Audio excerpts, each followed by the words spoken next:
In this tutorial series, you will learn the basics of 2D animation in the program Pencil2D.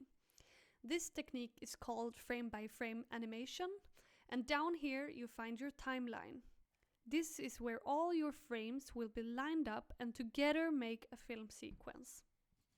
You can think of frames as pictures. In the first one, the ball is on the ground, and for it to look as though the ball bounces, then in the next one, the ball needs to be slightly higher, and so on.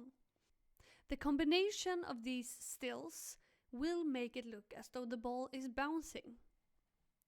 So actually, it's just a lot of still pictures or frames, and together they make the movement. Here you can duplicate your frame, and here you can make a clean new one. And this is where you delete your frames. Over here you have your jump to start, play, and jump to end. Here is the loop button. It will make your animation show over and over again. Right here you find your frame rate. That means how many frames will your animation show each second. Frames per second. More frames will make a smoother animation, but it also requires more work. I would recommend you starting on 12 frames per second and then experiment from that. Don't think so much about getting it perfect. Focus more on playing around with it and see where it takes you. I know there are a lot of people with anxiety around performance, but try and focus on what you're creating instead. Over here on the left side, you find your layers.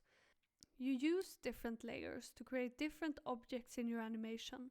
It's good to learn from the start to put all your different visual parts in different layers. For example, I might want to add a background layer, then I put that in a separate one and I drag it below my ball. The top layer is the one that's going to be at the front of your canvas, so if I would put my background at the top, I would only see my background. It would cover the ball. Let's add some color to my background. I'm choosing a yellow one. Very pretty. The reason you should put your background, ball, and other visual objects in different layers is because you're then able to edit the object without it affecting the other parts. Now I'm going back to my ball layer, and then the background gets a slightly lighter shade, but that's just to show what layer I'm working in. By putting the ball in its own layer, I can now erase a part of the ball and redo it if I want to, and it will not take away the background. If I were to put the background in the same layer and then erase a part of the ball, I would also erase a part of the background. And that's why you should have them in different layers. And then if you want to see how it looks without any of the coloring being faded, you can choose the camera layer, which is going to show you how your animation will turn out once you export it.